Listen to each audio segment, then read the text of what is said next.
About 4.5 years ago, I woke up in a hotel room in San Jose, California.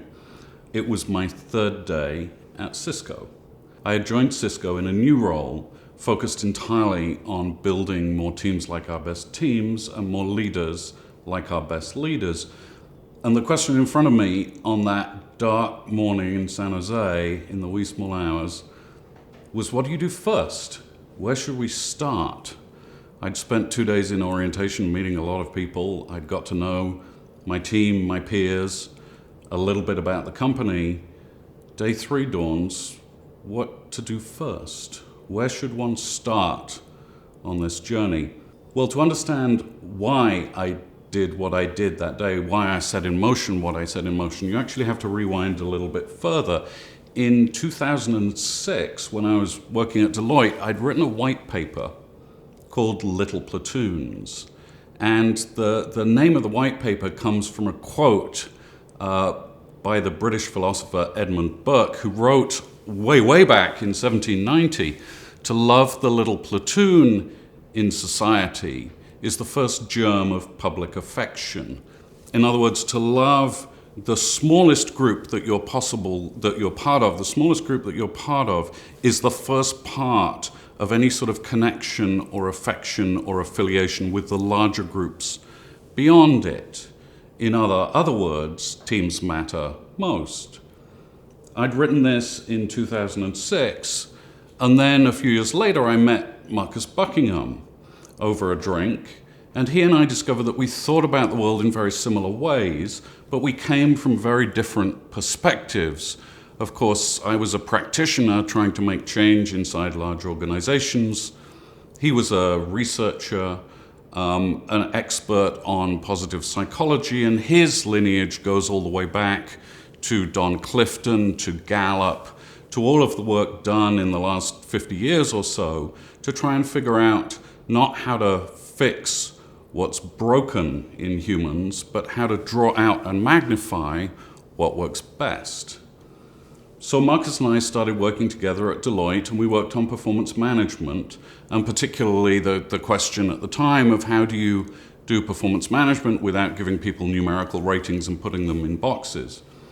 And in that work, we again confirmed to ourselves that the replacement for treating people as individuals and evaluating them is to think about them as a cohesive unit, a little platoon, if you like, and to put the team at the center of everything that we were trying to do in the world of work.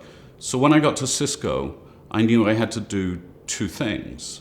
I had to do team, and I had to think about performance, not in terms of performance management, but in terms of bringing a technology to help team leaders help their teams. In terms of addressing team, I chose to do something that I'd done at Deloitte, which is to do a study characterizing, explaining, discovering what the best teams looked like. I did this because although we'd done it at Deloitte, it's very helpful to each organization to see what its own data looks like, what its own teams look like. And so we repeated the study at Cisco. We called it the Best Teams Study. We generated a sample of 97 of our best teams by going to leaders across the business and asking them the simple question, which teams would you like more of? Which teams would you like to clone? Would you replicate if you could? We compared this to a contrast group, which was chosen randomly across the organization to give us sort of the average team. And we measured the experience of both our 97 best teams, if you like, and the average teams.